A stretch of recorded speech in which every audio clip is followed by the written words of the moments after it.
Back here, WHIP, Philly's #1 college radio station, 215-204-9449 is the number. Now joining us is the play-by-play voice of Rutgers football on WOR Radio, and that's my good buddy Chris Carlin. Chris, Zach Gelb here, Temple Sports Hour. How are you? Good, Zach. How you doing, bud? Well, I'm doing great myself, and I saw you over the summer with my father and Mark Malusis doing the 25th year anniversary for WFAN Radio with Mike and Chris. But I'm just wondering, the toughest part as a producer on the Mike and the Mad Dog show was getting Dog and Mike on the same page. After my father left, how'd you get those two on the same page? I don't know that I ever did. Your dad taught me a lot. There's no question about it. But it was always an interesting. There's no question. It was always an interesting dynamic. But I think the best way to get those two on the same page, and they will, was lie to each other. Yeah, well, and it wasn't even that so much, Jack, is to get them to gang up on me. That was the easiest way to go about it, no doubt. When they had something to unify them together, when they had a collective target, it usually worked out pretty well. When was that moment for you when you said, now I could see finally why Bob Gelb doesn't go to the games with these two knuckleheads? It was 99 Knicks Pacers. I had a long day, and that was enough. What was your best memory working with Mike and Chris? Because it's a legendary sports talk show, the best that there ever been. I think, seriously, I don't know if it was one in particular, Zach. I think of a lot of. I got an opportunity to do a lot of things that a lot of people never get a chance to do. Super Bowls, all that kind of stuff, and it's just learning so much from those guys. You're the same way, listening to them and really getting a feel for what they do, and even today listening to them and getting a feel for what they do. I think it's made me better at what I try to do, and I really enjoy that every day. I remember I was at the age of 8. Sid Rosenberg actually put me on the air with Joe and Sid at the time before, Sid had all of his problems, and Sid's a real good guy. But I remember I walked into that station, I saw some rats crawling around Kaufman Astoria Studios, and I ran into Chris Carlin, who just finished his on-air update with Imus in the Morning, and I had that little picture of you that they used to give away when you would go out and do the Giants pre- and post-game shows. And I said, Mr. Carlin, can you sign it? You said, no problem. You wrote, to Big E, don't listen to your father. Love, Chris Carlin. You gave me the worst advice in my life. I'm just kidding. Listen, I wouldn't have been where I was if your dad hadn't taught me what to do. So, well, the other day I was listening back to your Pandemonium and Piscataway call. Take me back through that game. Take me through the call. Why'd you choose those words?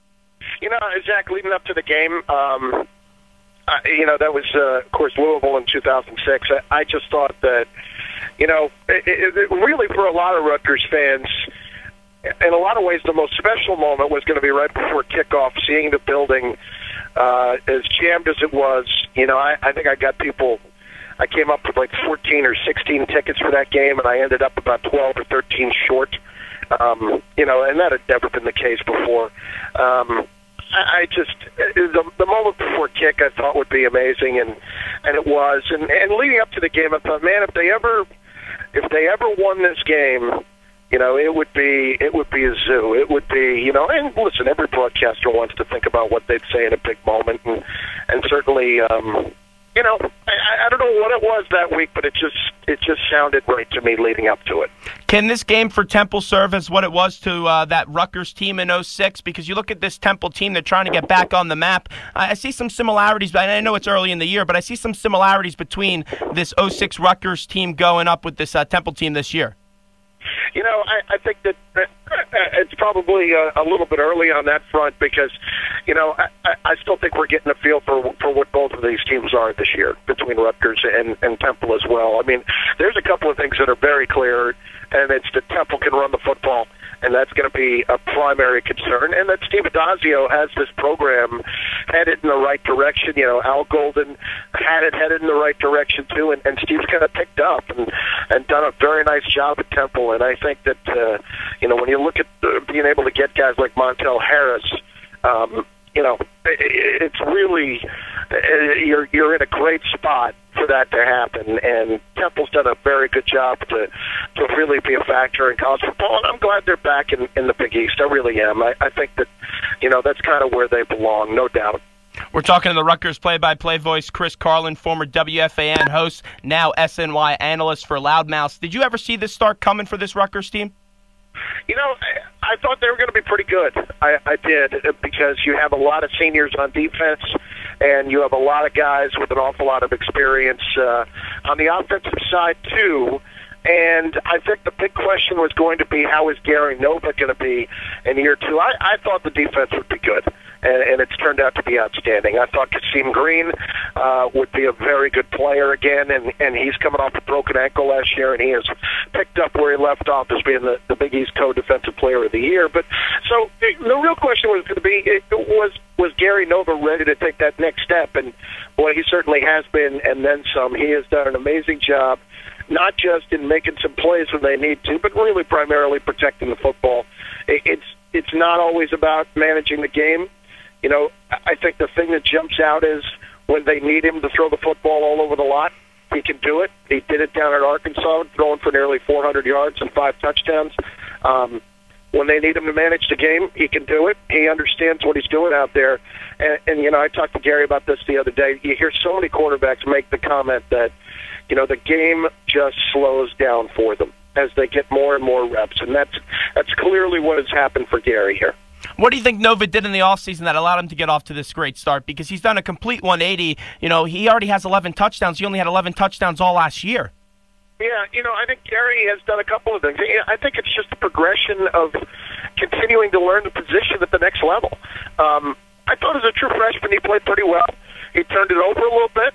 In the spring, he had a decent spring, but really, training camp is where he stepped up, and, you know, Gary flat out won the job. And that's all it was. It was an open competition between him and Chase Dodd. And Chase might have had the slight edge in terms of experience, but, you know, I think Gary has really stepped up, and over the last 4 games in particular, has done a terrific job in helping this team get to where they are right now. And Jamison has been unbelievable at running back as well. I know last week he didn't get over 100 yards like he did in the other 5 games, but did you see anything in that Syracuse game that Temple could use to try to slow down Jamison? Because he's been real prolific this year.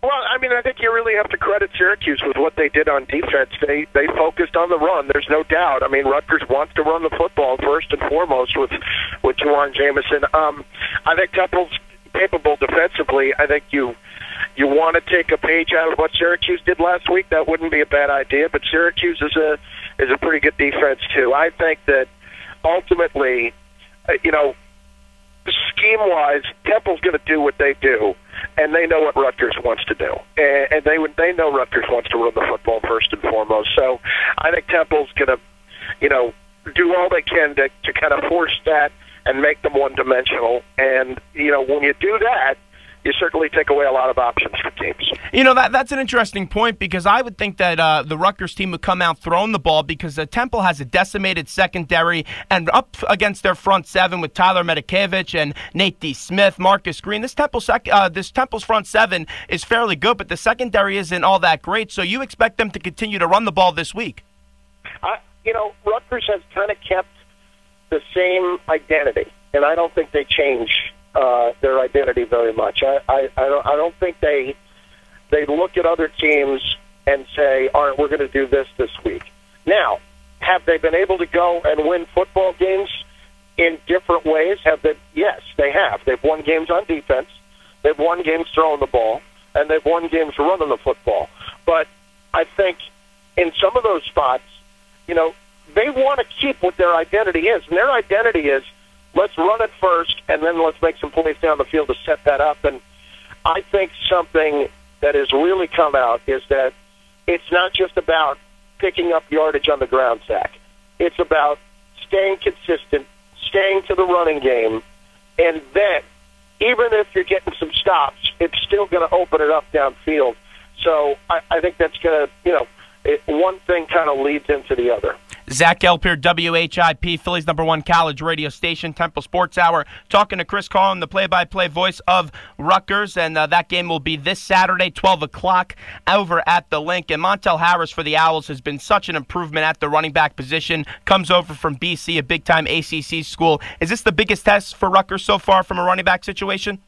I think so. I mean, I think you look at Montel, and boy, he has been impressive these last couple of weeks, and it's not often that you can get a guy that has 22 100-yard games under his belt to all of a sudden, you know, jump on board at Temple and at a school. And I think that, he's a tremendous talent. There's no question about it.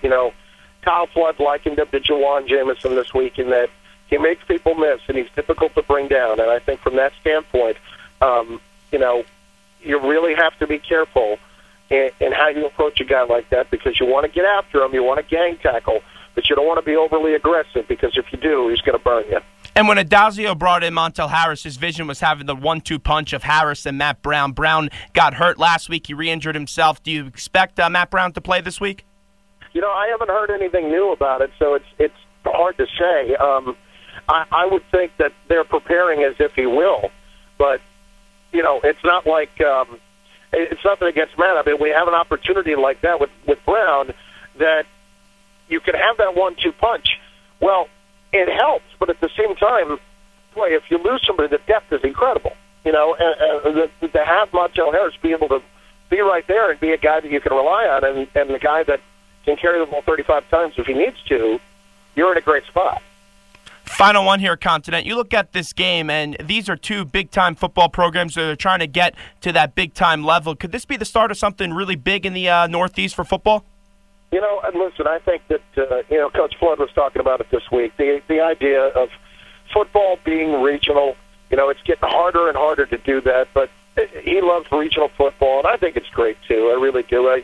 That's what I was talking about. I love the fact that Temple's back in the Big East. I love the fact that you have drivable games for these teams that, their fans can get in the car and zip down there and get there easily enough. Or the same thing for Temple when they play at Rutgers next year. I think all of that, it really could lead to something big. And not only that, Zach, I mean, you have two teams. You're seeing a little revitalization from the conference as well, in that here's Temple. They're 2-0 in conference play. You've got what Louisville has done. You've got what Cincinnati has done this year. Hey, let's admit it. The Big East needed a jolt football-wise this season, and so far they've gotten it. I hope it continues that way. Chris, thanks so much, and I'm going to give you a little bit of advice for going in the press box this week. If you want a cheesesteak, make sure you are there before an hour before kickoff, because right before kickoff, they pull the cheesesteaks, and I know you're definitely going to want one of those. Well, but let me ask you this, Zach. Yes. Is it a quality cheesesteak or is it a press box cheesesteak? It's a press box cheesesteak. If you want a good cheesesteak, you're going to have to make the drive to the main line and get a Mama's Philly cheesesteak. Okay. All right. No Patterginos for you. No Patterginos. It's Mama's 110%. And don't give me this other Larry's nonsense or Maxie's or any that other stuff. It's a Mama's Philly cheesesteak, Chris. I'll pop it into the GPS. Thanks, Zach.